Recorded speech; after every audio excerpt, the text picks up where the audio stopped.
Calling to order the regular meeting of the Wheeling Plan Commission for Wednesday, October 23rd, 2024. Please stand for the pledge.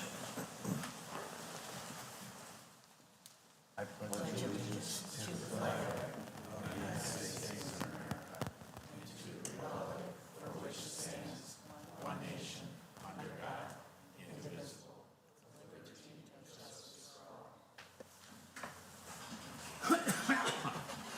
Mr. Secretary, please call the roll. Commissioner Riles. Here. Commissioner Meyer. Here. Commissioner Casper. Present. Commissioner Sprague is here. Commissioner Smart. Here. Commissioner Heiken. Here. Chairman Johnson. Here. Ms. Nyes, any changes to the agenda? No changes. All right. Citizens' concerns and comments. Members of the public may address the commission with comments regarding issues relevant to the commission business. No citizen shall speak for more than 5 minutes without consent of the commission. We have several people signed up here. Let's start with Leslie Albrecht. Hi, good evening, everyone. Thank you for allowing us to speak at this meeting. And please state your name and address for the record. My name is Leslie Albrecht. I live at 1616 East Canterbury Drive, Arlington Heights. My property backs up to this project on Hintz. I have a question. I wrote to the planning board on September 23rd. Maybe some of you remember my name. I asked if you had received the NFR letter.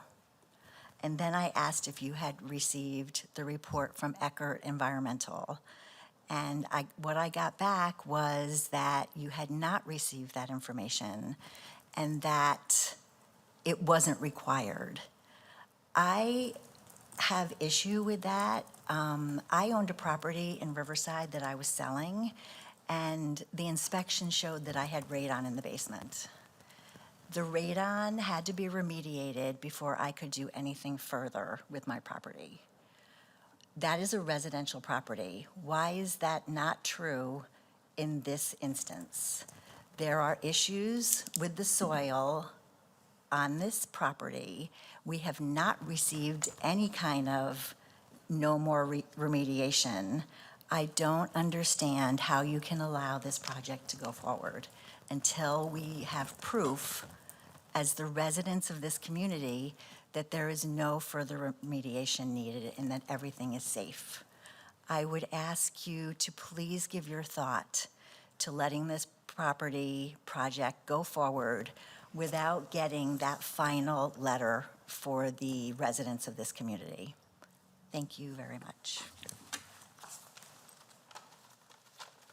Lori Taylor. Sorry. State your name and address, please. My name is Lori Taylor. I'm here tonight to do something that seems to be unusual at Wheeling Village meetings. I'm here to listen to what transpires this evening. I know that for the most part, the Plan Commission is going to most likely push through the permits because that's how the village has just behaved in the past. Something was posted in social media platform a couple days ago. I was astonished that I got notified there were 815 visits in over 2 days. As of now, this moment, it's over 1,000. These are people who are opposed to this gas and wash project. When I bring up the numbers at these meetings, no one listens. Lenny, these are all the people out there who do not want your business to come here. There's so much more being said that would impact the village of Wheeling and other businesses. No one at these meetings ever want to listen. So Wheeling will push forward. It seems everyone is told what to do and how to do it from the top down. I will say this, the legacy that will follow the village in the future doesn't hold a promise of being good. Oh, by the way, there's an environmental study report that is now posted on the Wheeling website. It's apparently paid for by Lenny's Gas and Wash. It's really interesting to read. Basically, it compared this site with other gas and wash sites and their environmental impacts.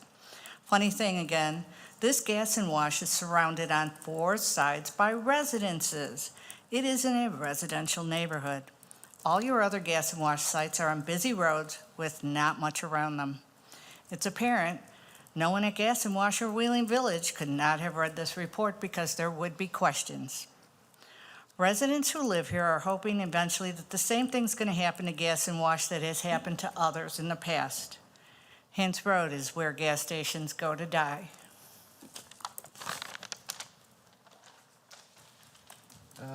Brian Manning, I'm sorry. Hi, thanks. I'll keep it brief. I just want to reiterate what some of the previous speakers. Name and address, please. I'm sorry, Brian Manning, Brighton Avenue, or Brighton Place in Arlington Heights.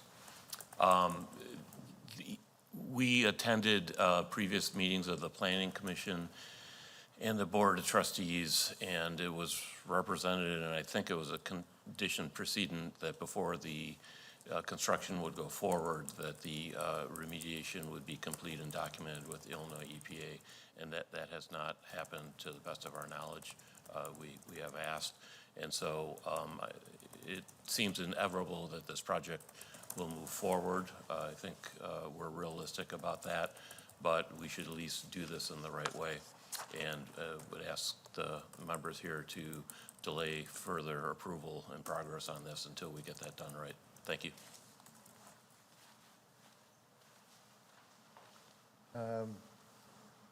Chris Horwitz, I believe. Close. Okay. Craig Horowitz. I have a couple handouts. Can I give those to the commissioners before I speak? Yeah. Great.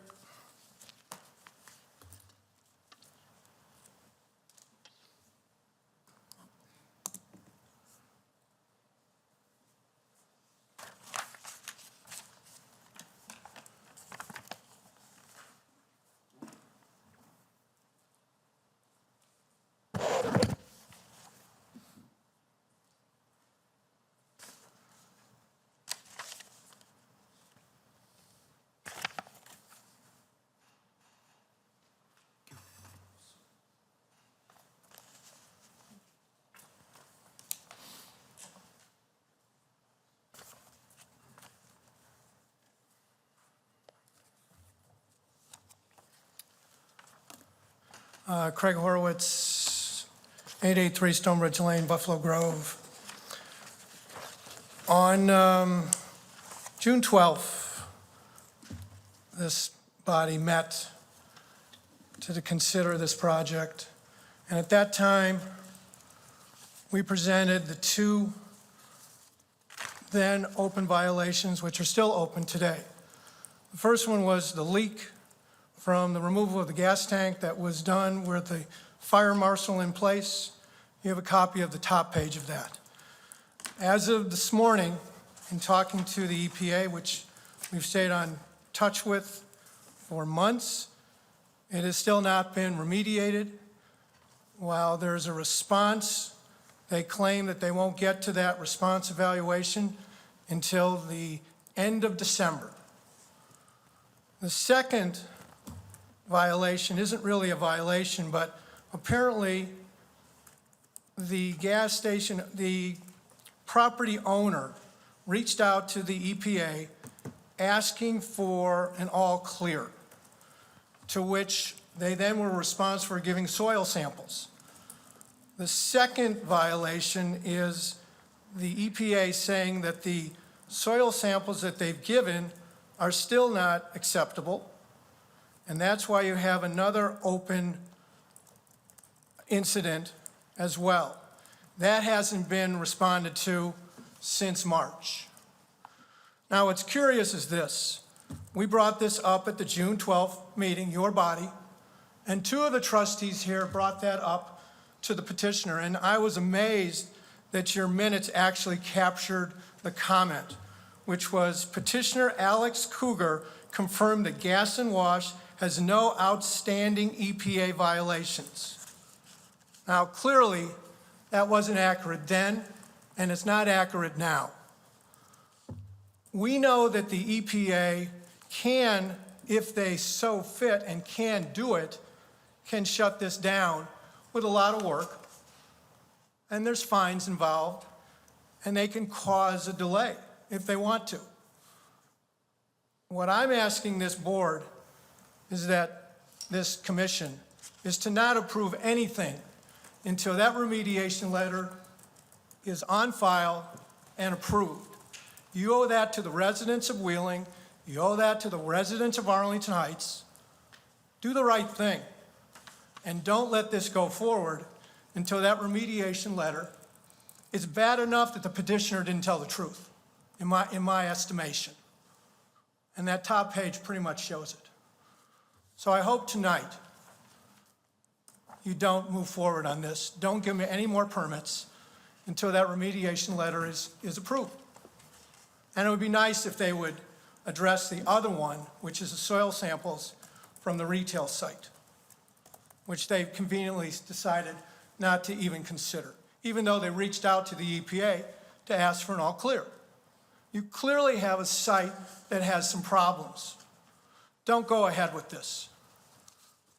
Any questions of me? Because I've talked to the AP a lot in the last 6 months.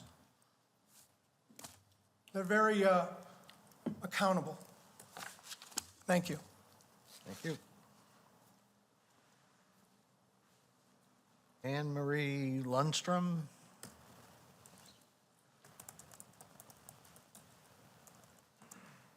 Hello, Anne Marie Lundstrom, 2644 North Waterman, Arlington Heights, right across the street from Gas and Wash. And I'm pretty much talking the same, but I have it all down, so I'm going to just read it. Since this property, the proposed gas and wash, is considered a blighted area, we, the people who live adjacent to the area, request that no construction is done until the NFR letter is signed and presented to be viewed. That is the purpose of the NFR letter. Also, I was at the board meeting the other night, and they were talking about combining two pins, and I'm not quite sure. I was a legal secretary, but we didn't do real estate, so I'm not quite sure what that means. I think, if I remember correctly, they were separating the pins because they were going to have the liquor store have a separate pin so it could have a different time frame. I'm not sure. I'm just curious why they're combining it now.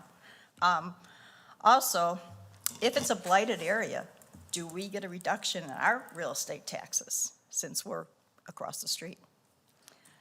It doesn't seem like a blighted area to me anymore. When I read the definition of a blighted area, it had to have homes that were in bad shape. Something had to be there. This is all flat land now. I mean, if we put grass seed down, it wouldn't be blighted, would it? Could put some flowers in there. Might be very pretty. Anyway, it sounds almost like they're doing the same thing that the Bears are doing in Arlington Heights. And so far, that hasn't gone through. I'm just going to say that if it does come to be, none of the people are going to get their gas there or gamble there. Thank you.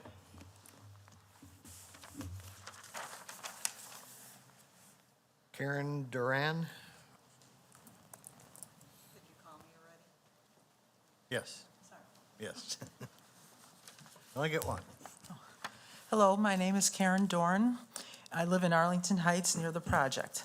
I agree with all the comments that have been made thus far, and I think that we as residents of the surrounding area do have the right to see that letter of no further remediation before this goes into effect.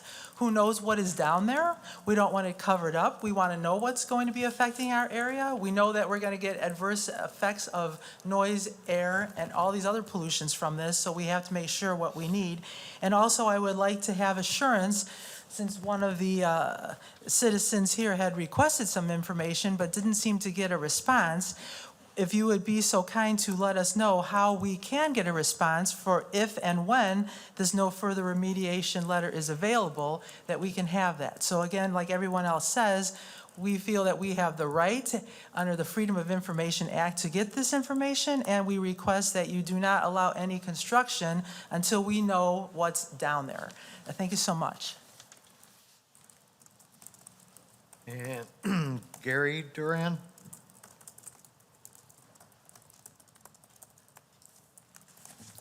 Hi, my name is Gary Dorn, 1533 East Fleming Drive, North Arlington Heights. I also believe that we should really put a damper on this project until we do get a complete all clear. If not, what's going to happen if gas and wash does fail, like a number of us kind of think it will, we're still going to have a property that has stuff on there. It is going to be undervalued again, and we're going to go into the same thing, jumping through hoops, trying to get it taken care of. Thank you very much. All right, and it looks like we've got somebody on this other sheet, Nancy Litwin.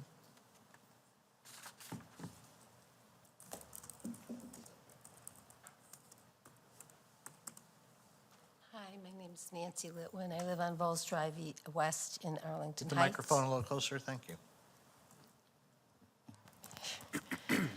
And I'm listening to what my fellow residents have said. I live in the area. My daughter lives in the area with my 4-year-old granddaughter. And I'm hoping just for once you'll listen to the people who are so worried about what's going on to that lot.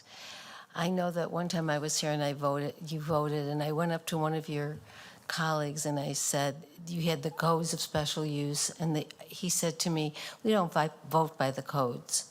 We don't consider the codes. We vote by the law. And they meet the law requirements, and nothing said about the environment. We had one colleague that wrote a letter to your community development committee, and her 5th question was there ever a review or an investigation into the environment, what it would do to the environment? And he wrote back, the environment and the well-being of the people were never considered. You're voting on what you have in front of you. I'm listening to my friends back there, and they're asking you to please be careful and consider more before you let the project go through. I hope for once you'll consider the people who are involved and whose lives you are affecting. I know I was here, and I don't know if it was in front of this committee, when somebody mentioned boycotting, and the whole room stood up and cheered. Was it in front of the trustees or in front of you? I'm not really sure which one. The community doesn't want this, and this does not belong in a residential area. There's nothing commercial around there. It's all residential, people who had nice, quiet, clean, private lives. And now you're opening it up in a way that it should never be done. So I'm hoping you'll really listen to what they're asking you to do and what you're asking them to investigate. And if you're going to go through with it, make it as pure and as clean as it can possibly be, so that lives are not altered permanently. Thank you. That's all that we had signed up to speak. Is there anyone else? Okay. Thank you for your comments. I'm sure when we get to the gas and wash docket, we'll be asking some of those same questions. So we have no consent items tonight.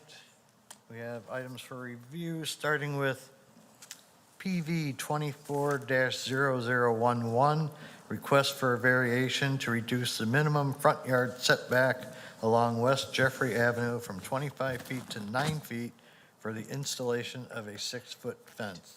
Mr. Secretary. Mohammed Khan, 157 Center Avenue, Wheeling, Illinois, representative for the property owner, is seeking a variation as required in Title 19, zoning of the Wheeling Municipal Code, Chapter 19-04050, R3A, Single Family Residential District, and associated sections to permit the installation of a 6-foot tall fence to encroach 14 feet into the required front setback, minimum 25-foot setback required, along West Jeffery Avenue located at 157 Center, not Center Avenue, No. Jeffrey Avenue. Jeffery Avenue.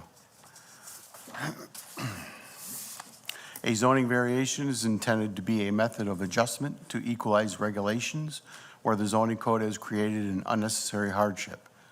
A variation is designed to allow affected property owners the same rights and privileges that others enjoy in the same zoning district. In order to be granted, A variation, a petitioner is required to demonstrate through testimony to the Plan Commission at a public hearing that their request meets the standards of the village code, including but not limited to how the individual situation is unique or unusual. Prior to the public hearing, the petitioner provides written statements meant to show that their request for variation meets the standards established in Title 19. The commission chairperson will typically direct that these statements be entered into the record without a full reading of them at the hearing. Based upon the testimony and supporting materials submitted, the Plan Commission will make findings in support of or against the petitioner's testimony and report those findings to the village board. Thank you. Ms. Nice. Thank you. The subject property shown here in the red rectangle fronts two roads, Jeffery Avenue as well as Jeannie Terrace. The petitioner wants to install the fence along Jeffery Avenue. I apologize, the report does say Center Avenue, which is incorrect. It should be Jeffery Avenue. So because this is a road frontage, it requires a 25-foot setback. If it was a side yard, it would only require, or it wouldn't require a setback. But because they have a road here, it's a 25-foot setback. So they're requesting a 9-foot setback instead of the 25-foot setback. Well, that was the, I'm gonna get confused again.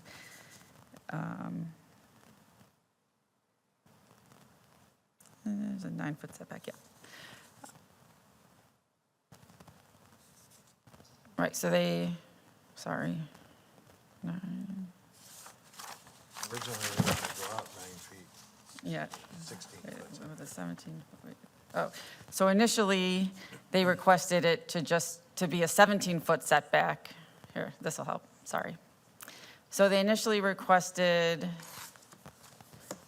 I don't know why I'm getting thrown off. It was only going to be The 17 foot. the 17 feet. I think this is backwards. I'm sorry. Maybe we don't want to look at this. Right. No, it's right. Correct, yeah. Oh, yeah, sorry. Okay, so they initially requested we're around, this is just approximate, the green line is, so that would be around 17 feet. The driveway is at about 25 feet, the edge of this driveway here.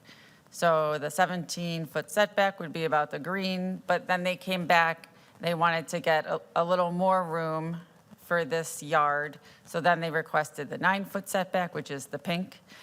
Staff did in the staff report say that they were okay with the 17-foot setback, but really didn't support the 9-foot setback. I think what the Plan Commission needs to discuss with the petitioner is whether this bush is going to stay and on what side of the fence what side of the bush the fence would be. I think if the fence is going to be on the house side of the bush, then it's probably fine. But if the fence is going to be on the sidewalk side of the bush, does that make sense? The bush on the sidewalk side of the fence, you mean? No, if the fence is going to be on the inside, like the house side Oh, okay. of the bush, then it's probably okay. But if they want the fence on the outside, right, then it's okay. But if they want the bush to be on the inside of the fence. No, we don't want that. Okay. So then maybe we just have to rephrase or phrase a condition so we're not tied to an actual number, but maybe we tie it to the location based on the fence. I mean, based on the bush, I'm sorry. I'm so sorry. So the main reason for the concern also is this neighbor's driveway shown in white here. We don't want to block their vision when pulling in or out in case a pedestrian is walking. So we are trying to avoid any sort of conflict at the intersection wherever they put this fence and where this person is pulling out. So that's the situation. I apologize for mucking it up. Staff had one condition, and it's the standard condition that Within 30 days from the granting of the variance by the Village of Wheeling, the petitioner shall submit an application for building permit to the Department of Community Development for the fence. Thank you. I do have some pictures showing, here's looking, facing east from the intersection of Jeannie and Jeffery. And here's the bush that I'm talking about. So my question is whether they would be on the right side of the bush or on the left side of the bush. So staff would be fine if they were on the right side, which I'm saying is closer to the house, It would be on the right side behind the bush, yes. and behind the bush. So then I think we could just, I'll think of something while you guys are talking. So, Okay. Let's see. So this is a public hearing, so I need to swear in the petitioner. Swear the testimony you're giving tonight to be the truth. Yes, I do. Okay. Is there anything you want to add to what Ms. Nyes has stated? No, I completely understand what she said, and I support, she got it right. And we want the fence to, I do have pictures here, but we would like the fence to remediate the bad construction, the way they organized it was not in a great way. when they Okay. built the house. So we're trying to remediate that. And I do have pictures to show you. My dog yesterday, we just got a puppy 2 weeks ago for our family, and it ran away. It was found, but the fence is an issue. It was open like that. So Oh. we want to make sure that that is remediated. And also, we can prevent any kinds of problems by having that fence remediated. My whole family is deaf, so all of us want to be safe inside that fence and be able to walk around it. Everyone who walks by has to be around it, go around it. So they will not be in our yard because we won't be able to hear them in the house, from our house. And that's all for now. Thank you so very much for letting me speak. And I request that my permit be approved as soon as possible, and I will handle the work myself. Thank you. All right, let's see if the commission has any questions. Public hearing. You want to stay up here? Oh, yeah, and this is a public hearing. If anyone here came to speak on this.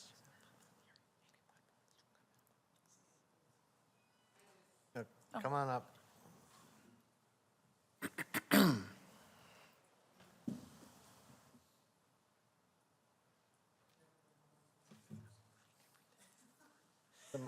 Move the microphone over.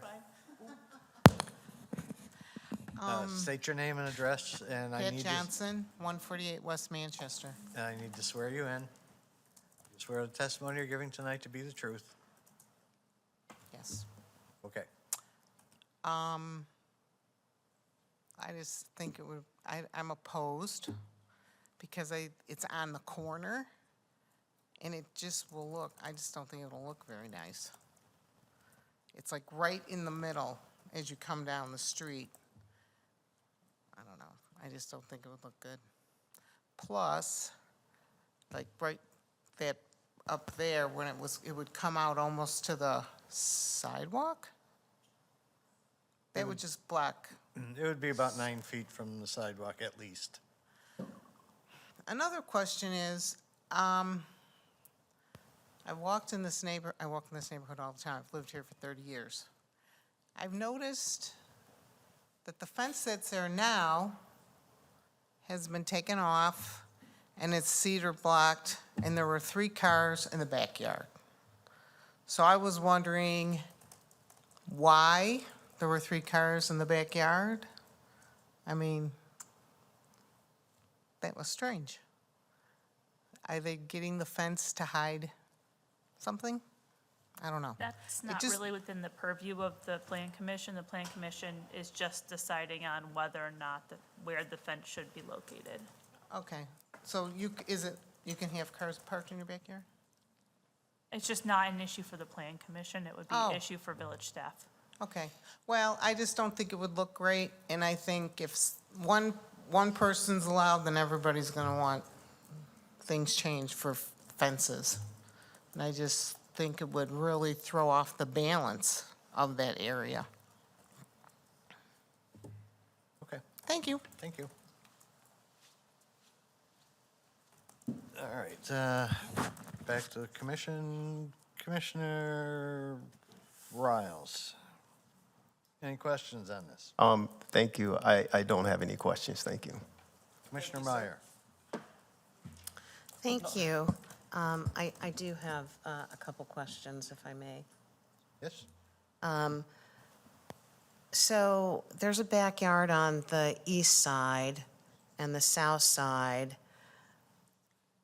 What I'm trying to better understand is why you're looking for that 9-foot setback for this particular property.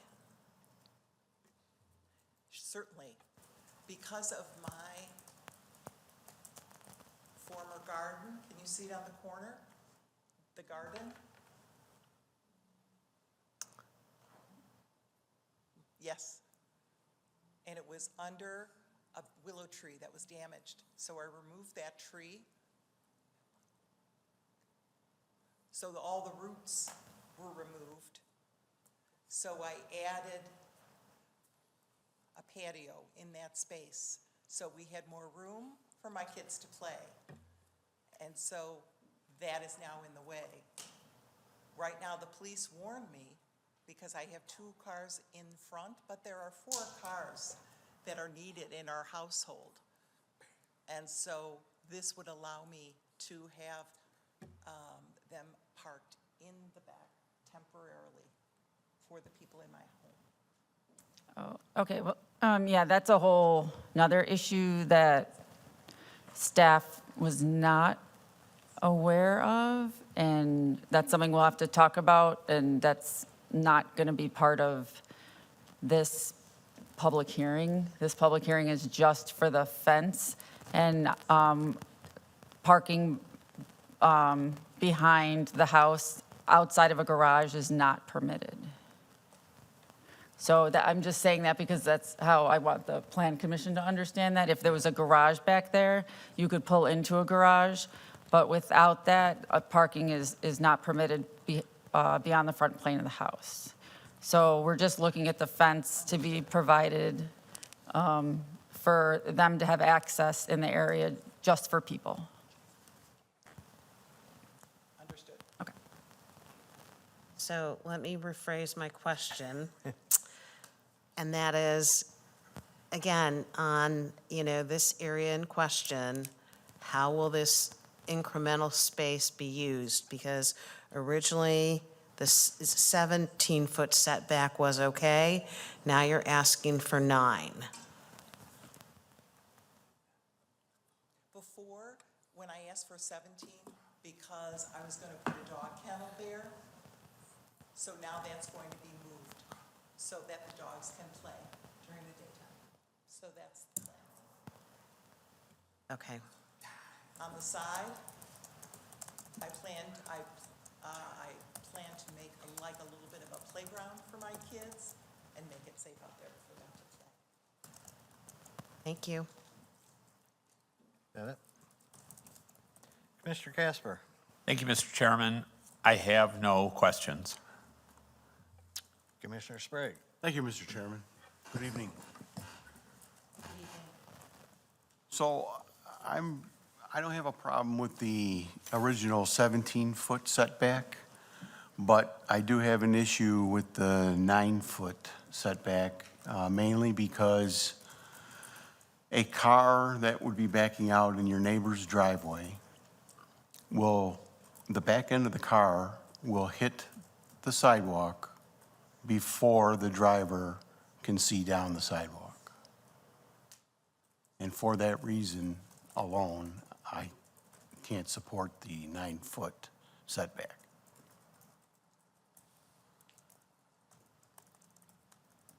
That's all I have. Thank you. Can I ask a question? Oh, sure. I am willing to be flexible because of that view. I completely understand views for safety, especially being a deaf person. But if the corner is there,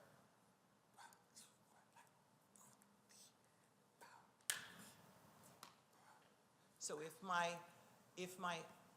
just a second. I'm gonna Sure, ask for no problem, no clarification. problem. What I have now, I want to leave it. I don't want to move that out because I don't want to block the neighbor's view. Because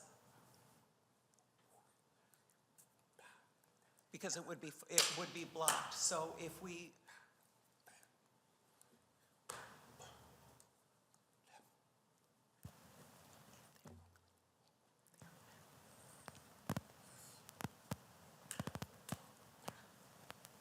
I'm willing to be so flexible and to move the fence wherever you say and the neighbor agrees that it would be completely clear for visibility for them to be moving from the driveway, exiting their driveway. Would he also consider a possible angle instead of a square corner?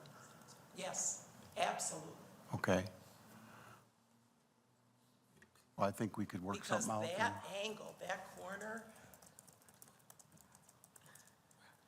is not a perfect square, so the whole thing with the dog kennel is a little bit wonky anyway.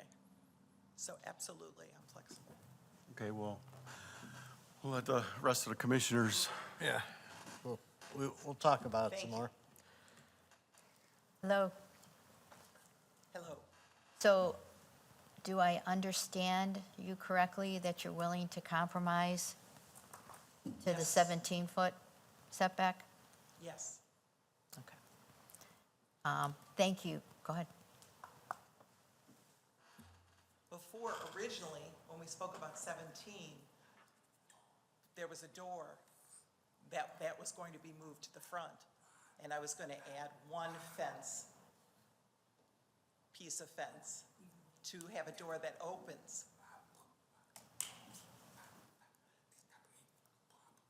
Because if you put only one 6-by-8-foot panel with no door, that's a problem.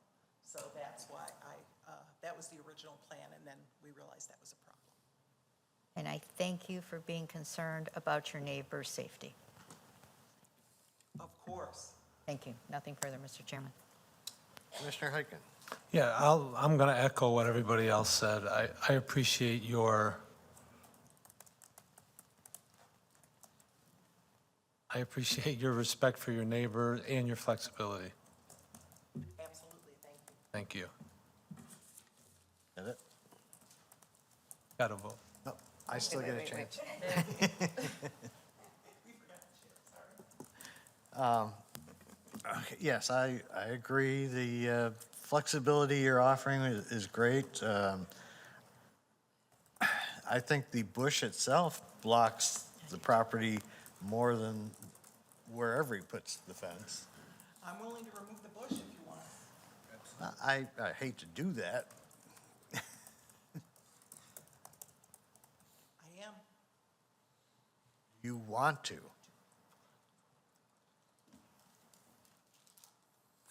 I'm willing to remove the bush instead of, as you mentioned, the arborvitae, that 6, remember we talked about that? Mm-hmm. And not right now, it's not a priority, but to put that in. But I want to get the fence in. Many people park on the street there all of the time, and it's a little bit uncomfortable with my children because they are deaf. And we don't want them, we moved to the suburbs because we lived in Chicago and it wasn't a safe place. It was a gang area where we lived before. And so my life in the suburbs depends on my priority, keeping my kids safe. And because we are all deaf in my household in the community, and sometimes there are teenagers that in our old neighborhood would knock on the doors and all that. So the fence to me is a safety issue for my deaf family. So I'm willing to be flexible to do whatever I can to make them be safe. Very good. Does the driveway currently go up the side of the house? Yes, correct. And that's where the cars are parked that the other person was talking about? The other side, that she was referring to the other side. The garage is in the backyard. I see that it bothered her, she mentioned that it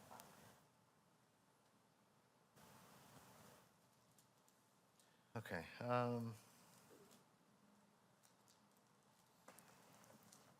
Well, let me poll the commission as far as the setback that you feel. I mean, he's willing to compromise on keeping the bush. He's willing to compromise on the actual setback. And even to Commissioner Sprague's point, the angle, where were you talking on angling? Here? Yeah, that corner there, right? So that the neighbor could see the sidewalk. I mean, that would work if the bush was removed. Yes. Yep. If it's not. Correct. It wouldn't really make a difference. I do have So- a picture. I don't want to get the neighbors involved in terms of showing you pictures of their property, but I just did it so that you would understand my intentions. 35-7 West Jeffery Avenue, it's got a full fence, and I just took the picture just so you could see it. Yes. Mine would be much smaller than that, big fence. There are several around town that go right to the property line. I know personally. Okay. So, Mallory, how best to, Okay, Form a I'd take it consensus. as there's two options based on the discussion I've heard. There's the 17-foot setback, or there's the setback that goes just to the, what is the directional south of the bush? Right, closest to the house, the bush. Those are the two options, I would say. And I would just ask each commissioner to say which location they prefer. but there's also, do we ask him to remove the bush? Uh, He's offering to do that if we think that would help. I mean, I guess you can if people feel very strongly about it. That's up to you guys. I was not thinking that as part of, I guess if he wants to in the future, but I know he wants to get the fence. I wouldn't make that determination on the location, I guess. He would just like to add one statement, that he's willing to remove the bush if you are willing to keep the 9-foot setback.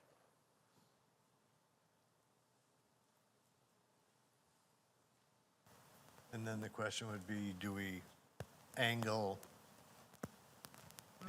that one corner? So, Commissioner Riles, what are your thoughts on this? I think if he's open to, thank you, by the way, but I think if he's open to removing the bush at the request of safety regarding the neighbors, I think it's his decision.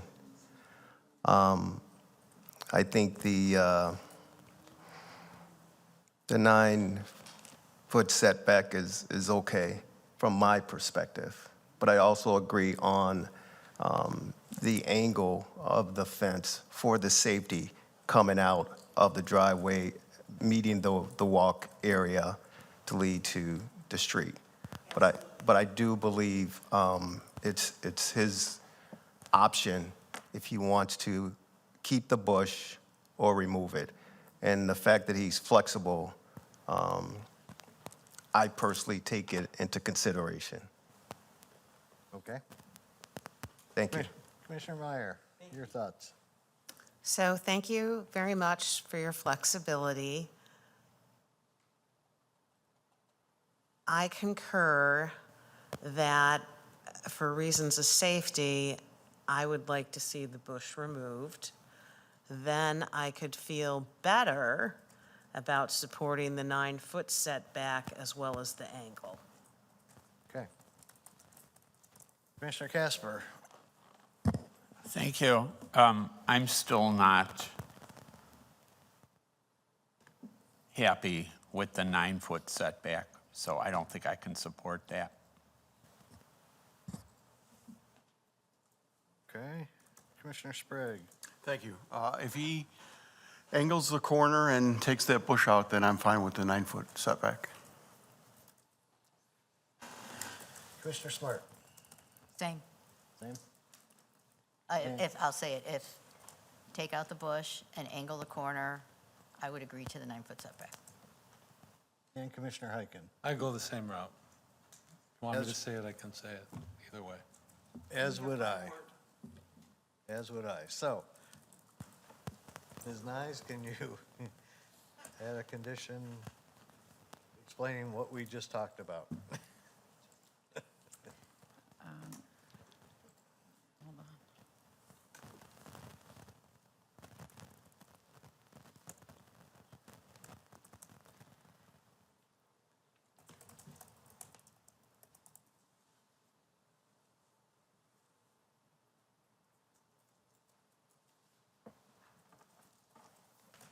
Is he replacing the whole fence?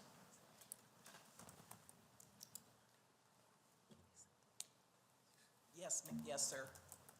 What I have now, I can show you the picture.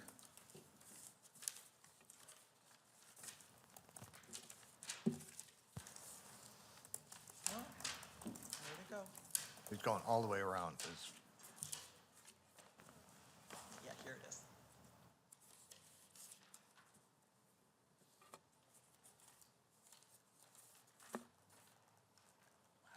This is right now, it joins up to my garage. We're gonna take that off. Okay. And later, we'll fix the back. It's not even, it's sunken in different areas, so it's like crooked teeth, so that is not a priority at this moment. Hold on. Stalling for you. Sorry.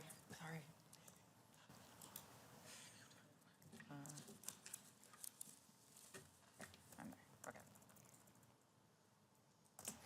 So this would be the second condition. The proposed fence shall be angled where it abuts the neighbor to the east as approved by village staff. And then number 3, the bush on the north side of the property shall be removed. That sound good? Good with that? Sounds great. Thank you. Okay. So, with those conditions, any other questions before we vote? Okay. Then I would entertain a motion. So moved. Second. Smart, and Heiken. Heiken. Commissioner Smart, Yes. Commissioner Heiken, Yes. Commissioner Riles, Yes. Commissioner Meyer, Yes? Commissioner Casper, No. Commissioner Sprague is a yes. Chairman Johnson. Yes.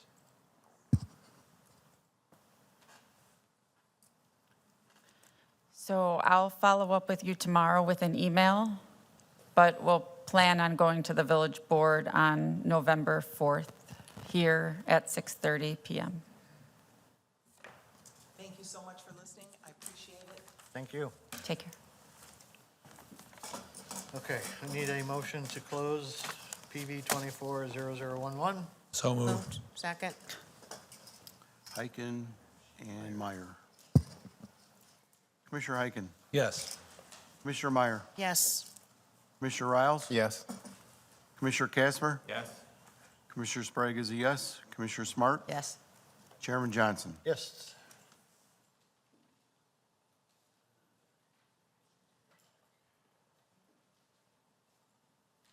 Next up, we have docket PSPMIN 24-0037, request for minor appearance approval to modify building facade for Crystal Rain Distillery at 2281 Foster Avenue. Ms. Nyes. Hi. I just, real brief, the petitioner's here for a minor appearance approval. They have, prior to seeking village approval, painted the southwest facade. Is it southwest facade? Yep. That's the front of their building. You can see the before and after. It was tan or beige before, now it's gray, 2 different colors, a light gray and a dark gray. So any change to the facade of a non-residential building requires appearance approval by the Plan Commission. So that's why he is here tonight. The one condition proposed by staff is that a wheeling building permit shall be applied for and secured from the Community Development Department prior to installation of the front doors. It was mentioned in his project description letter that he had some work to be still to be done, which included replacement of some doors. So yeah, any further work requires permits. Painting, you just need exterior painting, you just need approval from this board. No actual permits, but anything else you need building permits. Thank you. State your name and business address for the record, please. Hi, my name is Christian. My business address is 2281 Foster Avenue, Wheeling. And is there anything you want to add to what Ms. Nye said? No, it was very well spoken and covered it all.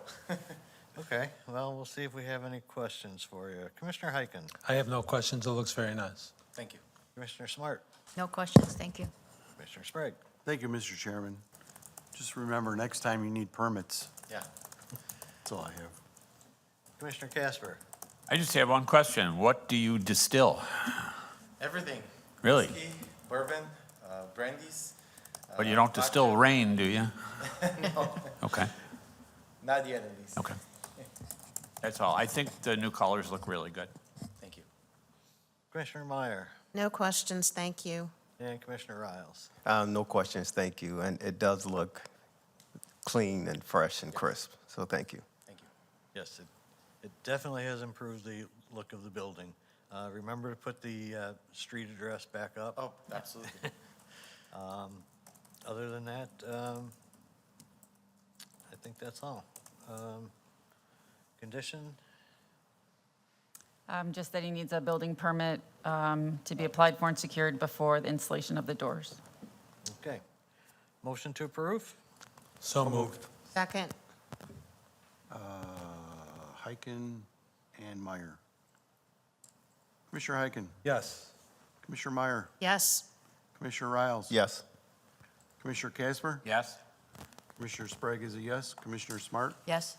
Chairman Johnson. Yes. You're all set. So, yeah, you're done with the approval for the painting. Well, everything stops here. You just need to get permits for whatever else you need to do, so you're done. Thank you. Next up, we have PSU 24-0023, request to modify the approved landscape plans of the Prairie Park Condominium final plan unit development for the villas at Prairie Park Townhomes for Smith Family Developers, 70 Prairie Park Drive. Welcome back, Mr. Smith. Hi, how are you? Marcy? Hi, so just briefly, remember that the villas were approved as an amendment to the Prairie Park PUD. The whole Prairie Park PUD got amended to change the one condo building into the townhouse development. So as part of that approval, there was a landscape plan. Where's the plan? This landscape plan that required landscaping and a 3-foot wide path, or that was added as part of the landscape plan to differentiate the property line for the property owners here. And here's what it looks like from the back, the area. And if you're wondering exactly where we're talking about, here are the townhomes. It's just on the north side between the north side of the building and the ditch. So the petitioner is requesting an amendment to the PUD to amend the landscape plan to not have to install the bushes and the path that was supposed to run along back behind these buildings. So take it away. Correct. So just to give you a little understanding of what's going on, I wish the picture was from the other side because that's impacted a lot more. Where these Wagelias, I worked on that, are supposed to go to differentiate the lots are the property line is 8 feet from foundation. All the way at the west side, which is unfortunately the far side of that picture, the end unit, you only have 7.5 feet. As you actually move further east, it reduces to below 7 feet. Unfortunately, when they did the diversion channel, they cut across the property line. So you have a 3-to-1 slope in a number of areas where those Wagelias are supposed to be planted. They won't survive at a 3-to-1 slope. The other two issues are mowing around them. That 3 feet of clearance that we were trying to get, unfortunately, except for where they encroached on the property line, you have less than 3 feet in a number of spots. And those Wagelias grow to between 1 and 2 feet wide. So any egress is going to be impacted from a safety perspective. If someone had to, God forbid, they had a fire and they have to exit the back of their building, they're not going to have 3 feet of clearance if we put those in there. So safety, maintenance, and the viability of the plants are the 3 reasons that I'm here. Okay. Commissioner Riles, any questions? Thank you. I don't have any questions. Commissioner Meyer? Yeah, thank you. I do have a question. So, when you sent us your letter on September 12th, you did mention the, dwarf snippet lime Wagelias. But there wasn't any mention relative to this walking path. So I'd like to better understand, why. I get the fact that you've got a steep slope there. I get the fact that, again, you said somewhere between 7 feet and 8 feet from the foundation, but why no walking path? So the walking path, this is the first that I've heard about that. I thought this was just about the lime snippet Wagelias, to be perfectly honest. But as I said, if you want gravel put back there, I guess we can. I think Your landscape plan says right here. So what you're looking at. Property line and landscape. So the property line is actually the dotted line below that, and that's where you can see the 11 Wagelias there. Yes. Yeah, so I don't, honestly, this is the first I've heard about, we can put gravel back there. I don't think that's what the residents would want. When I was measuring back today, I was talking to one about it, and he's like, no, we bring our dogs out here. We wouldn't want that, and from that aspect, I'd assume they wouldn't want gravel. If that's something we have to do, we can. I was just prepared about the Wagelias because, as I said, you're at a 3-to-1 slope. You don't plant shrubs at a 3-to-1 slope because they won't survive due to erosion. And then from a safety aspect of egress to safely walk, if we do plant those and when they're fully mature, if some of them are 2 feet wide, you're shrinking that egress even further. So from a practicality standpoint and a safety standpoint, it just doesn't make sense to put those in. Okay, so you're not removing any gravel path? There is no gravel path. It's all seeded, it's all grass back there now, as you saw in the pictures.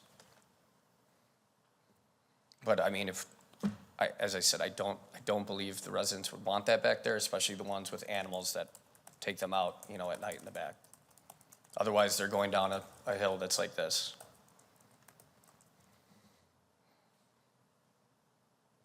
That's all, thank you.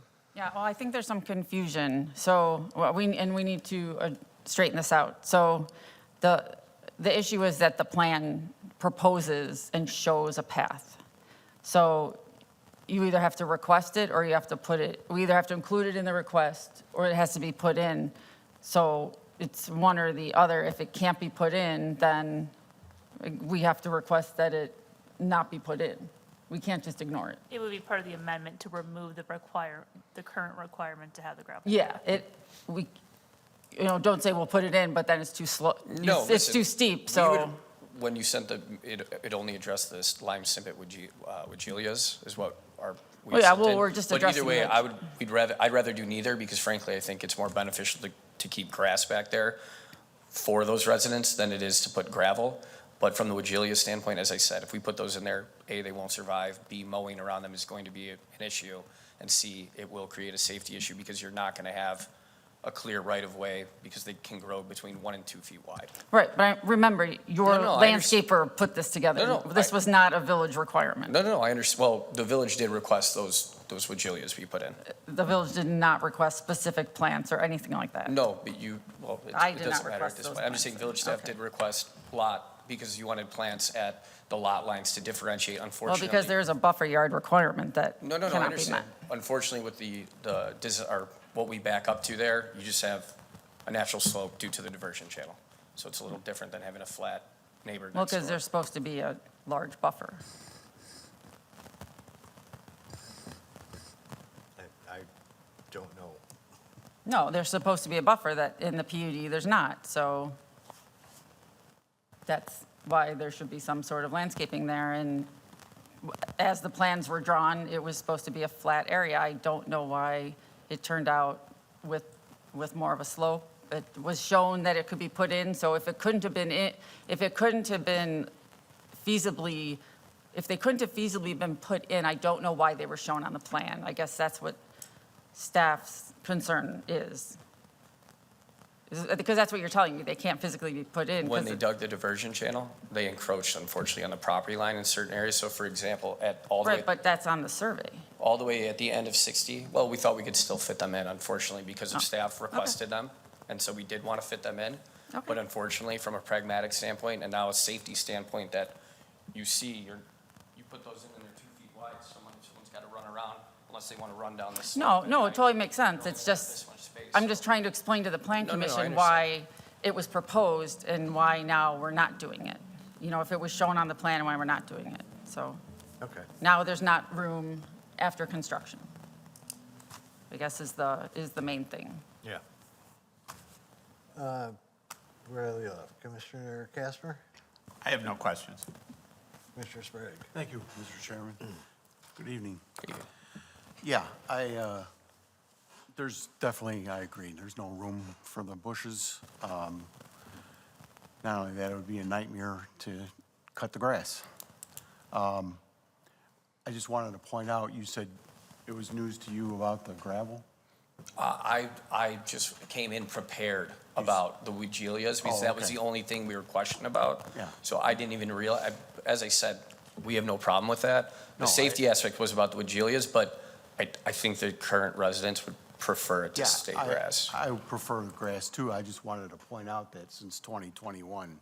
No, I It's been understand. on there. That's just not what, originally when I was called, to Right. come in, it was not, it was about the Wagilias, so Okay. I didn't know that was going to come up. All right, that's all I have. Thanks. Commissioner Smart? Thank you, Mr. Chairman. Hi, Jamie. Hi. I have no further questions aside from what's already been asked. There's just no room, so, thank you. Commissioner Heiken? Yeah, I'm just a little confused as well, piggybacking off of what Marcy said. The plan was there, so what changed between then and now? Well, as I said, The diversion channel was there before. Was that not checked, that property line not checked out before? I mean, there was a survey. Obviously, the landscaping was not, most people, you're concerned about your foundations and everything else. And unfortunately, when they cut that line, if you go look back there, it's like this. It's not perfectly straight. So there are areas where it's at 8 feet, just at 8 feet, it's flat, but the majority of it is within that. And unfortunately, that's why I'm here. Okay, that's all I have. Okay. Who takes care of the slope? that your maintenance Illinois guy? Department of Natural Resources owns the diversion channel property. Then the picture looks pretty nice. Yeah, well, we did put all the seed down there, like onto their property, but technically, I mean, and when we mow it, obviously, they're probably mowing a little bit of theirs, but technically, it's IDNR's property. Okay.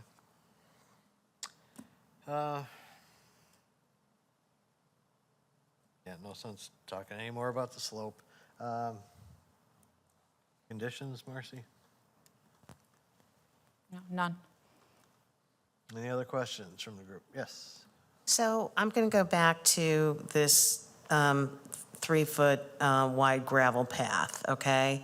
Because when this was before us, previously, the concern was, trying to maintain walking paths around the existing as well as the, highlands. So my question becomes, as part of this, I understand why you can't have, the walking path in back of the property, but it leaves me with an unanswered question about, okay, well, you can't do it here, so what are the other walking paths, within the development? And like I said, I appreciate, the issues with the lime wagalias.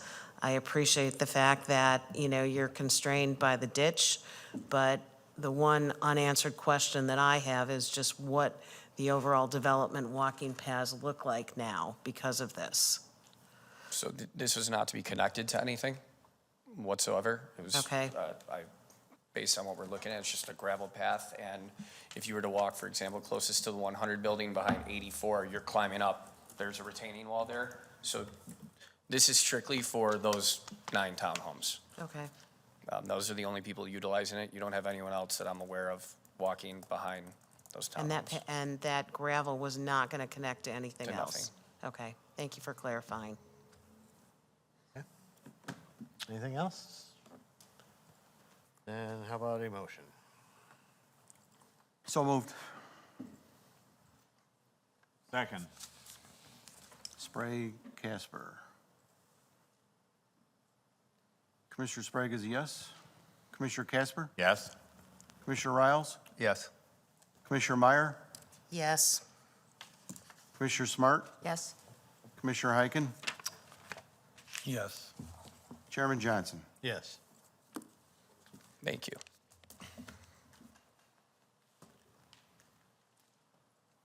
All right, let's see. Next up, we have a public hearing, PV 24-0010, request for variation to permit a wall sign on a facade without street frontage or being adjacent to an off-street parking area for Ala-Carte Entertainment, 365 West Dundee. Mr. Secretary? A petition from Ala-Carte Entertainment seeking a variation from Title 21, Signs of the Wheeling Municipal Code, Chapter 21.4, Wall-Mounted Signs and Associated Sections, to permit a wall sign on a facade without street frontage or being adjacent to an off-street parking area for the property located at 365 West Dundee Road, Wheeling. A zoning variation is intended to be a method of adjustment to equalize regulations where the zoning code has created an unnecessary hardship. A variation is designed to allow the affected property owners the same rights and privileges that the others enjoy in the same zoning district. In order to be granted a variation, a petitioner is required to demonstrate through the testimony to the Plan Commission at a public hearing that their request meets the standards of the village code, including but not limited to how their individual situation is unique or unusual. Prior to the public hearing, the petitioner provides written statements meant to show that the request for the variation meets the standards established in Title 21. The commission chairperson will typically direct that these statements be entered into the record without a full reading of them at the hearing. Based upon the testimony and supporting materials submitted, the Plan Commission will make findings in support of or against the petitioner's testimony and report those findings to the village board. Thank you. Ms. Nyes? This same request was before us a few weeks ago for the same area on this building. So it's this west sign. The sign was just in a different location. It was, well, I'll show you. Yep. It- You had it. The next, last one. Oh, I'm sorry. So on the bottom, it was going to be the smaller sign closer to the north, and now they would like it more central and larger. So because it was because it was associated with the variation, the location of it, is tied to the variation. So they had to come back for a new variation for a sign that does not front a road or parking lot. So same variation as last time, just new location. It really is not approving like what the sign looks like, although it does meet code. You're approving pretty much where it is, on that facade, allowing it to be on that facade. Is the petitioner here?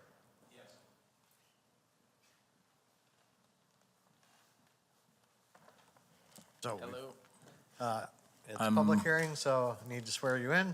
Okay, You swear the testimony you're giving tonight to be the truth, I do. and state your name and business address. Mark please. Hoffman, and I am the owner of Moretti's at 365 West Dundee Road. All right, welcome back. Thank you. So I see you've made some changes on the signage too. I did, well, I wanted something that was a little more uniform.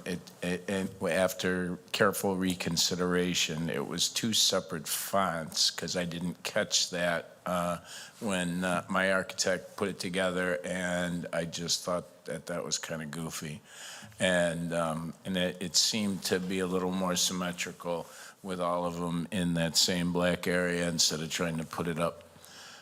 That sign basically will cover the train. You know, really, it's for all of the train traffic that goes back and forth. And I figured that could be, you know, over the year, probably a lot of exposure for the brand and for the village of Wheeling. All right. I don't think we're gonna have too many questions. Anything down at that end as far as questions on this? No, just a comment. I think less is more, and having a consistent look to your signage on both sides does quite well. So thank you for the modification. Thank you. And how about down here? Anything? Looks great. All right. Awesome. Then I would entertain a motion. So moved. Second. Smart, Meyer. Commissioner Smart. Yes. Commissioner Meyer. Yes. Commissioner Riles. Yes. Commissioner Casper. Yes. Commissioner Sprague is a yes. Commissioner Heiken. Yes. Chairman Johnson. Yes. All right. Okay, so yes, you also will go to the village board for their final vote on November 4th. Thank you. I really appreciate the expeditious nature that you're working with me. I'm trying feverishly to get open as fast as possible. We're behind you 100% on that.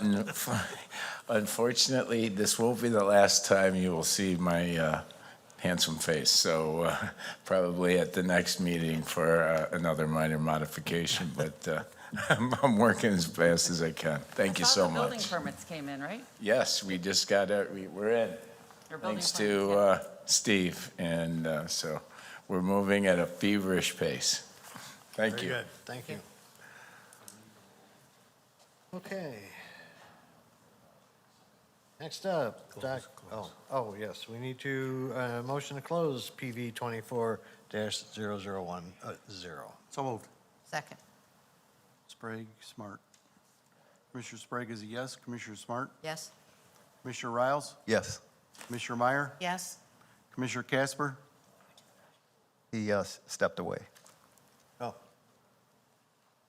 All right. Commissioner Heiken. Yes. Chairman Johnson. yes. Wasn't aware that he stepped away.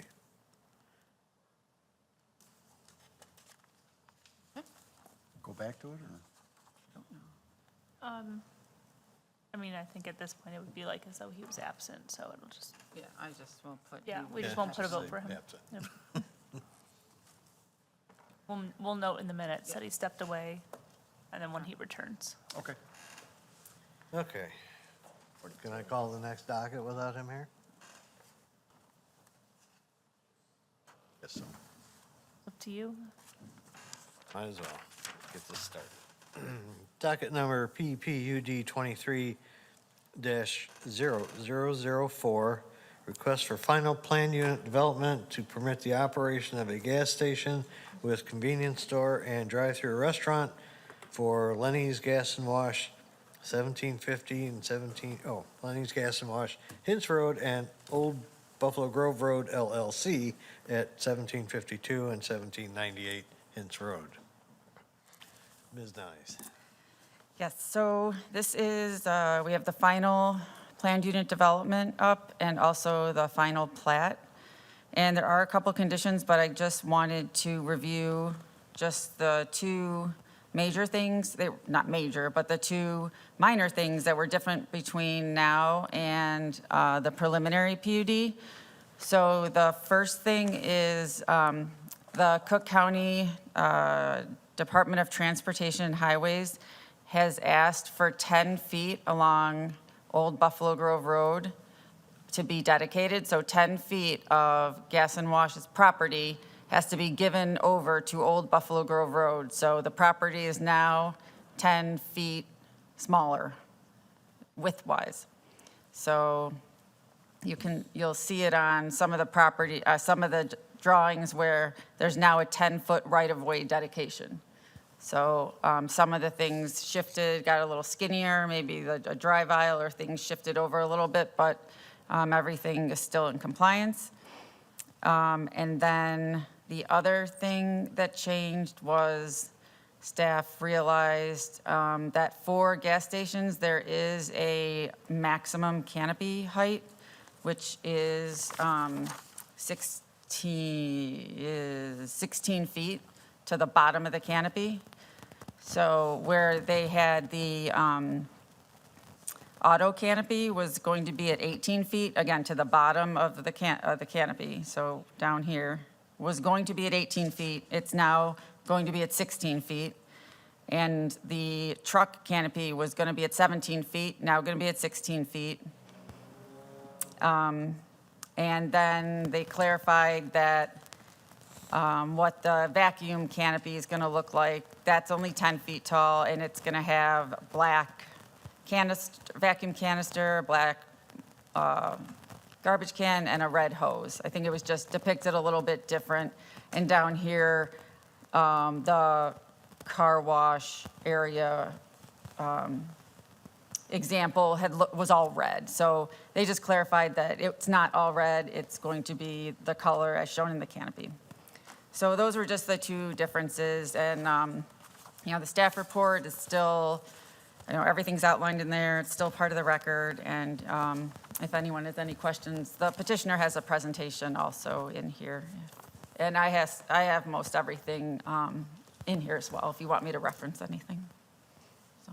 All right, come on up. Where is your presentation start? Hold on. There you go. And just for the record, name and business address.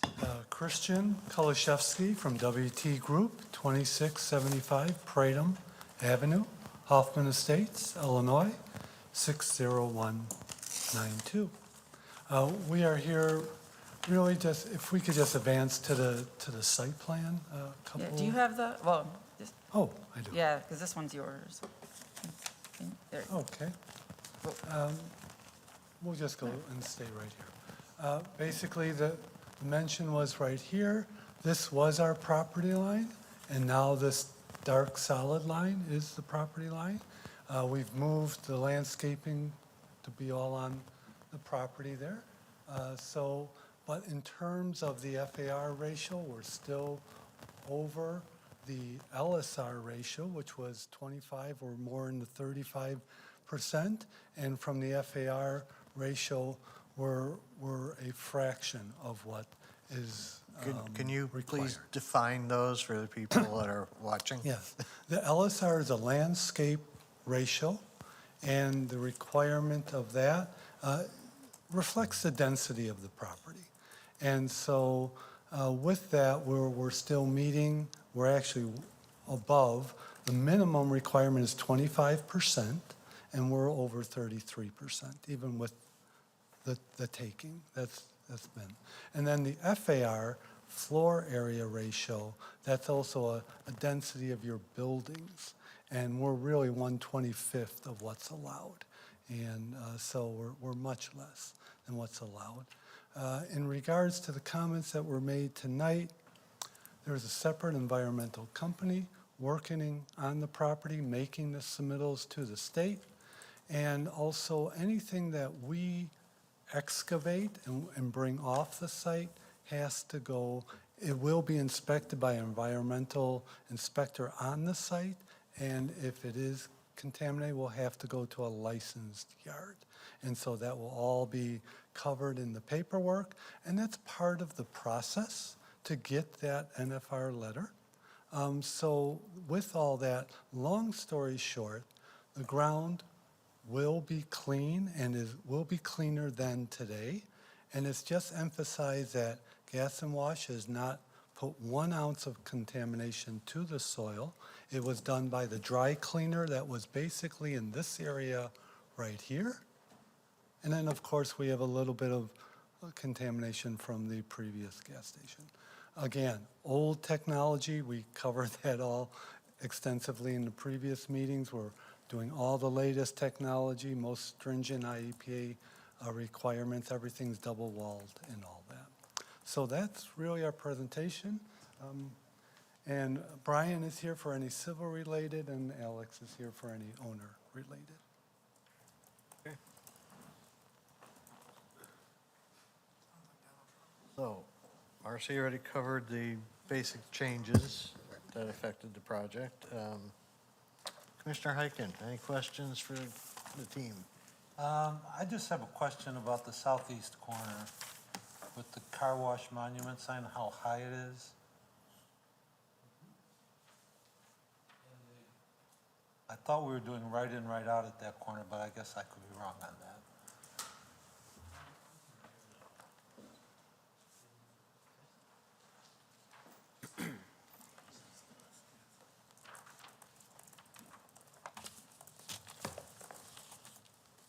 I'm just going to give you the height of that. I'll just get to the sign.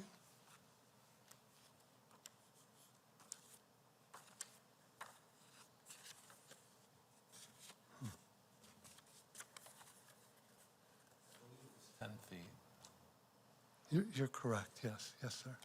So you don't see that as an obstruction for westbound traffic on Hintz Road with the sun coming up from the east? We don't, because we're far enough, we're back. That's why your code requires that 10-foot setback, and we're at that 10-foot setback, Okay. yes. That's all I have. Okay. Commissioner Smart. Thank you, Mr. Chairman. Okay, everybody tonight who came asked about the NFR letter. Do you want to address that? Yeah. Go ahead. So pulling up an email from Carolyn Eckert, the third-party environmental firm that's handled this from day one for us, okay? You know, we were aware that there would likely be some issues based on the prior operators, and I do want to say for the record that Gas and Wash does not have any EPA issues. These were issues from prior operators, not related to Gas and Wash, just to make that abundantly clear.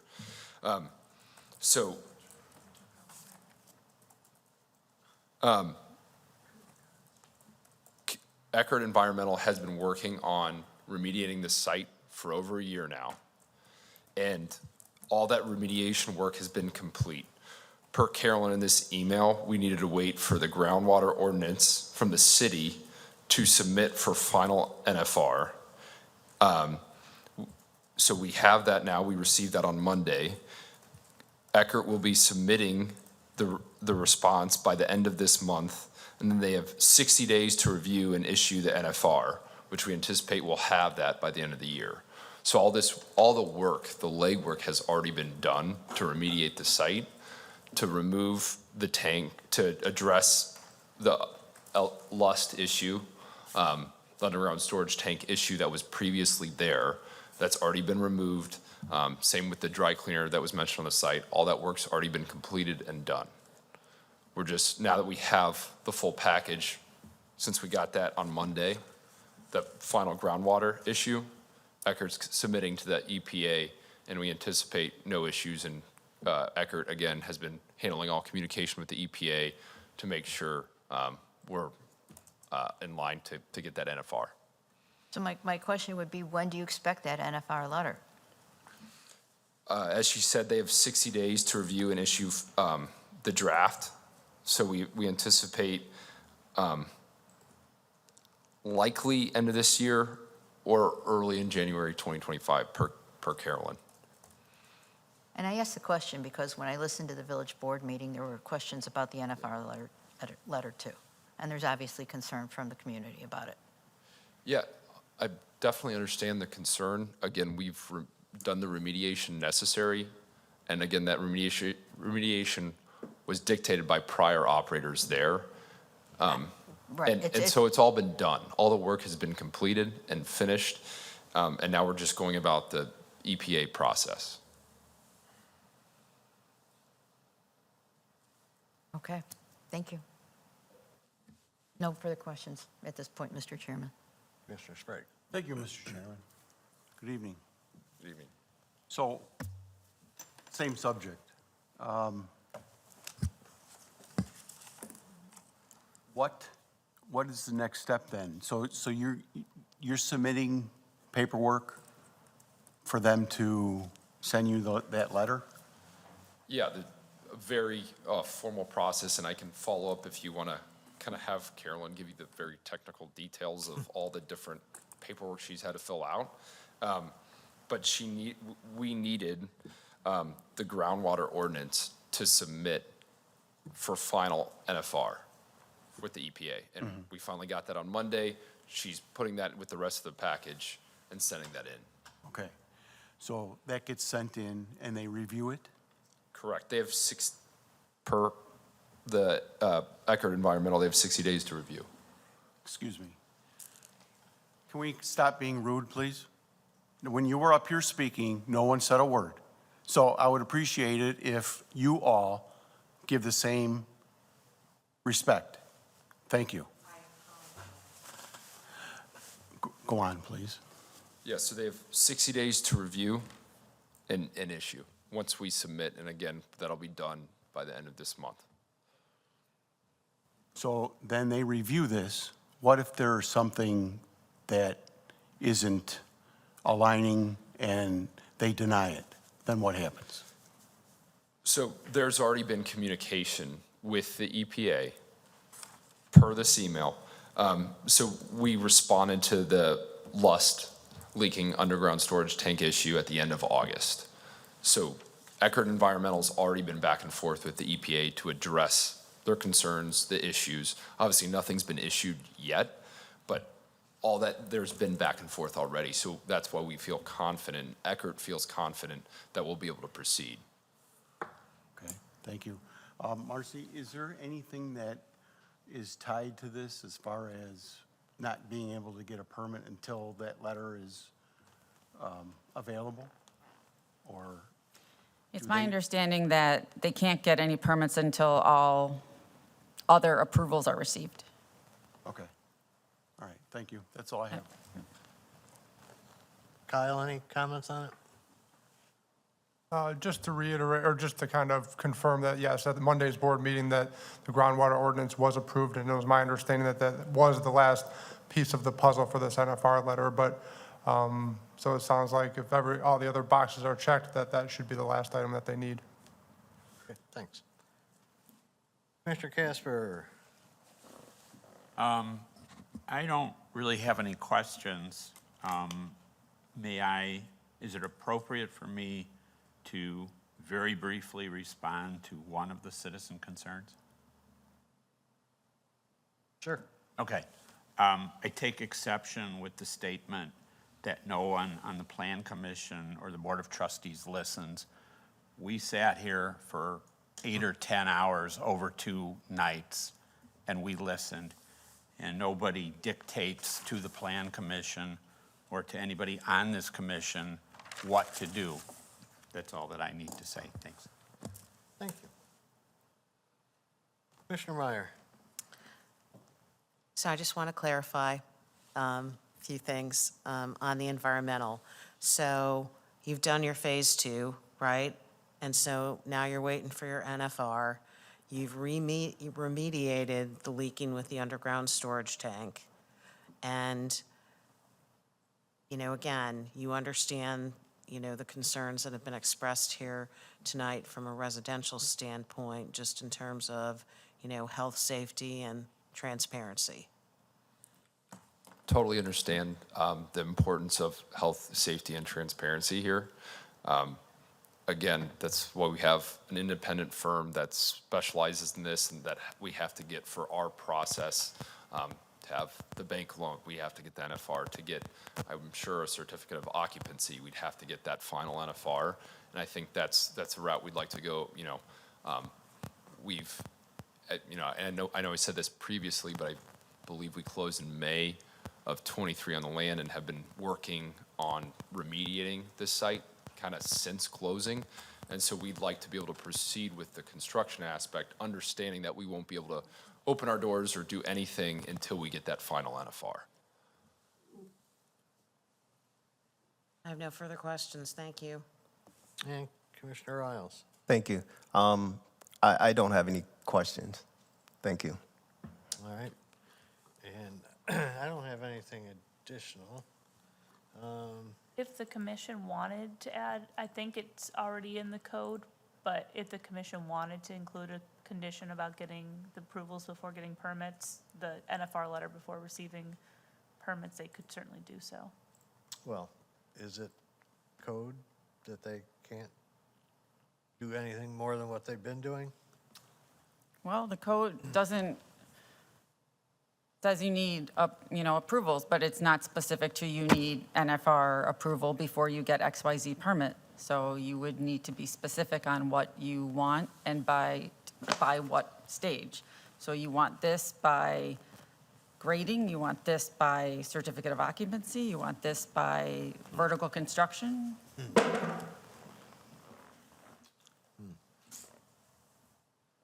So there's wiggle room, I believe. Yeah. I don't know. Secretary? Well, I think there should be some kind of check and balance. Agreed. But just how to word it is the question.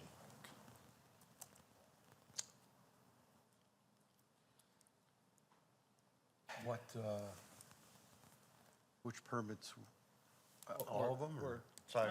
Maybe Kyle could, you're the one that would be issuing the grading permit, so what do you need to have? Before we issue the engineering permit, I think it might not be a bad idea to make that a condition of approval, at least to satisfy the concerns of some of the residents out here. The permit that's been issued currently was just a demolition permit, which basically called for the demolition of the building, removal of the asphalt, but no underground digging. So I think that might not be a bad idea. But there's been grading going on too, right? No grading, just, well, no. It's Where are it's those all big under the piles it's of the stuff? demolition permit. They've removed all the asphalt out of the site. Okay. The concrete foundation.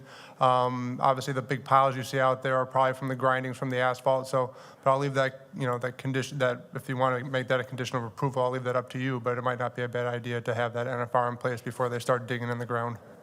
Could I ask a question as far as why, based on all the communication that we've had, I should say Eckert's had with the EPA and all the work that's already been done, can we make it tied to the occupancy permit so we can proceed? You know, we've been delayed from May of '23 to this point, and ideally we don't have to wait until April to start on this project. Perhaps there's a middle ground we can have if there's soil reports that show the remediation has been resolved, and that really the only thing left is the water, what was just approved by the board, the well water ordinance or whatever. So unless there's, you know, I think that's a middle ground we can have. If you can show us all the documentation that shows that all the contaminants have been removed and that everything is good to go, I think we can probably work with that. Okay. So how are you going to word that one? So, well, you're going to review it and approve it? Yeah, engineering can review the EPA, the documentation that you were providing to the EPA just to, yeah, that's fine.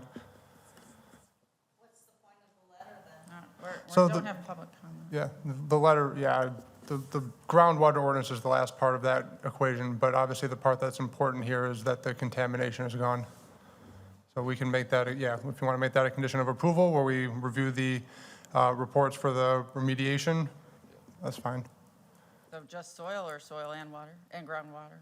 Well, the groundwater, ordinance was basically in place to prevent basically anybody within a certain radius of the site from using groundwater via a well, which everyone in this radius is using village water, whether it be Arlington Heights or Village of Wheeling, so there's no wells anyways.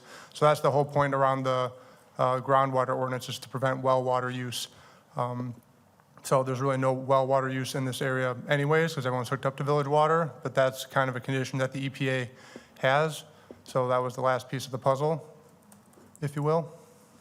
So if it's just soil, we can say soil reports shall be reviewed and approved, well, was soil remediation or soil? Yeah, contamination remediation, basically reports showing that the soil has been remediated.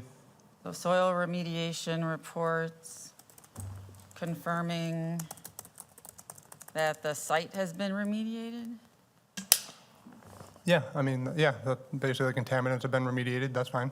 So confirming that the site, okay, soil remediation reports confirming that the site has been remediated shall be reviewed and approved by the village engineering department prior to the issuance of any village permits. That sounds fine.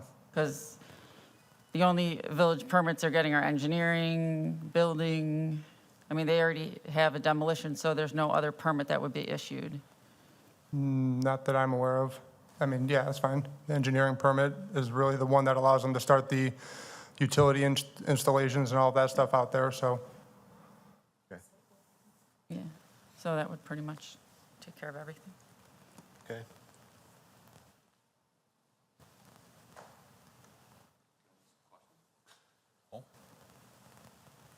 So that is condition number 5 then? That's condition number 5, yeah. Do you want to review the 5 conditions, please? Sure. Number 1, the final PUD document shall be revised as follows prior to review and consideration by the village board. A, the property line on the site plan and sign plan shall be adjusted in the southwest corner to account for the angled right-of-way dedication. The location of the proposed ground sign will need to be shifted to meet the minimum 10-foot setback. Number 2, the irrigation plan shall be updated to reflect the right-of-way dedication and will be confirmed at permitting. Number 3, overnight customer parking on the site is prohibited. Overnight parking for this site means the parking of a vehicle in one spot continuously for a period of time exceeding 4 hours at a time during the hours of 10 p.m. to 4 a.m. the following day. This excludes employee parking.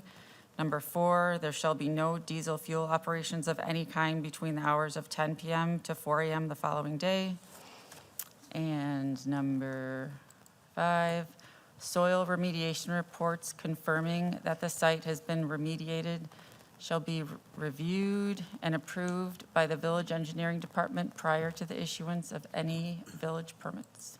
And I guess one more item, if you wanted to add to that, if there was, you know, you can definitely tie a condition to the NFR letter altogether as well. Obviously, the site work out there, you know, we can look at, you know, like I said, meet halfway and review the, you know, the reports, but if you want to tie a condition to occupancy on receiving the NFR letter, something like that too. That way there's confirmation that it's actually been received. Yeah. Just to, you know, you can add that in there as well. So, should I write it in the Yeah, positive or the negative? So The NFL notice of, yeah, the NFR letter shall be received prior to issuance of certificate of occupancy.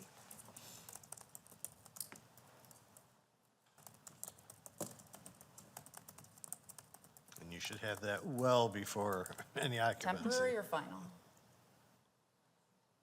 Very fine. Yeah. I still think they'll get it way before.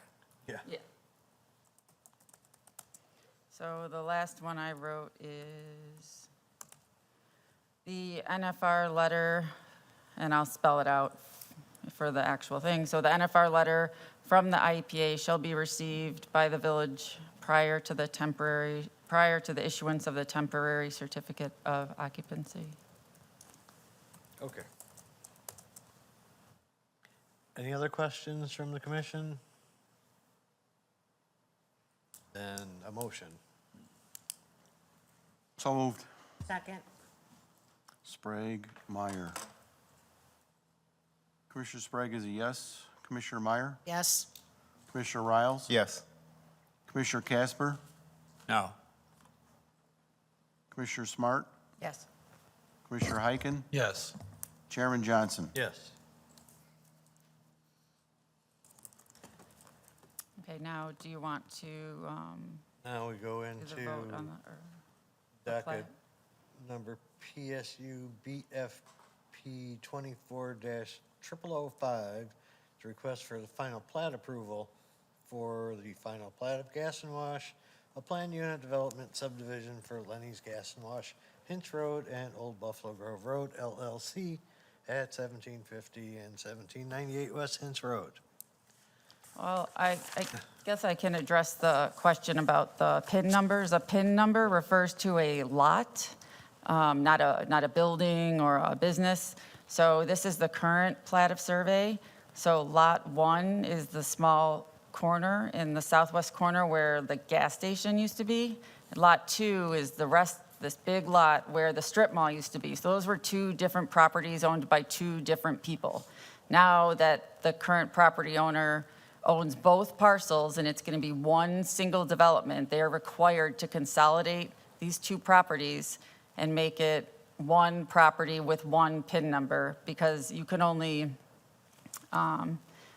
we don't want buildings crossing property lines and things like that. So now it's just going to be one lot, and the whole development will be on the one lot, so they can't sell off the corner and build something else there.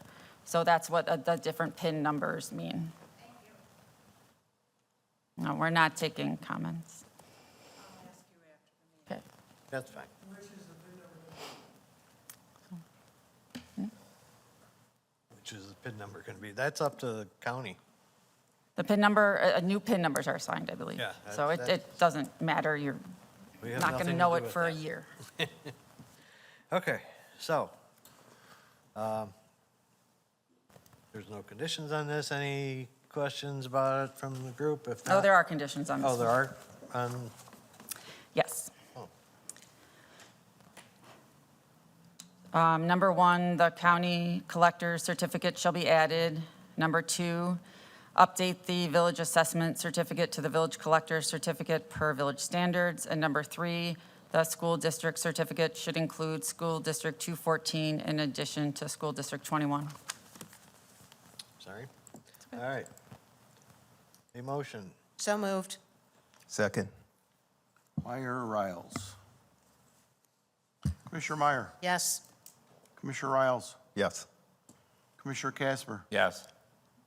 Commissioner Sprague is a yes. Commissioner Smart. Yes. Commissioner Heiken. Yes. Chairman Johnson. Yes. Okay, so like the others, we'll do our best to, right now we have you on the November 4th meeting. We do need to have these couple things resolved before, and resubmitted before. So we can touch base tomorrow, to confirm those, when we need those by. That's it. All right. Next up, we have approval of minutes of the regular meeting of October 9th, 2024, including the finding of fact for docket numbers PSU 24-0020, PV 24-0015, PV 24-0016, and PV 24-0017. So moved. Second. Sprague, Heiken. Commissioner Sprague is a yes. Commissioner Heiken. Yes. Commissioner Riles. Yes. Commissioner Meyer. Politely abstain. Commissioner Casper. Yes. Commissioner Smart. Yes. Chairman Johnson. Yes. Other business. Ms. Nyes, anything tonight? Yeah, I just wanted to let everyone know that Cilantro is are hoping to have their ribbon cutting the week of November 4th. We don't know the exact day, and it's going to be like a soft opening that week as well. So we'll let you know when we have further information. So, but plan on that week if you're interested. And Pitbull will not be there.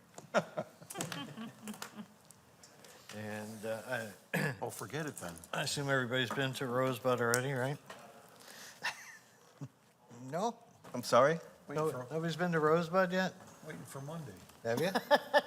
Well, yes, Of course you have. yes. And they have very fine food, and the steak is pretty good, Pretty good? very good. If I can add, the Day of the Dead race for the Wheeling Park District is this Sunday, and I think there's still time to register, and the race gets underway at 8 a.m. right at Heritage Park. So, and then the other order of business for the town, and I'm sure we'll see everyone there. Well, the ribbon cutting for Rosebud is on Monday. Right. At 4 o'clock, I believe. And then Wednesday is the Taste of the Town at Chevy Chase. Are you the MC again? Yes, sir. All right. Excellent. See all of you beautiful, lovely people there. And the good thing about it is it's food involved, so you get a chance to eat. Yeah. Okay. Commissioner Meyer, anything? Nothing further, thank you. Commissioner Casper? Nothing, thank you. Commissioner Bragg? Thank you. Quick question, Marcy. Is the arcade on Wolf Road, is that still going in? Yes, I believe, last I heard, they were still going through some permitting. I don't know, maybe, Yeah, I was out there about a week or two ago. They got their fire alarm system in. They got to finish doing some painting, put the carpet in. I would say maybe another month. They should be probably getting close to opening. Thank you. Commissioner Smart, anything? Nothing for me? Commissioner Heiken? Nothing from me. And I don't have anything either. What? No, I don't. Commissioner Riles took all the good stuff. Yeah. Yeah. All right, with that, a motion to adjourn, please. So moved. Second. All in favor? Aye. Aye. Opposed? We're adjourned.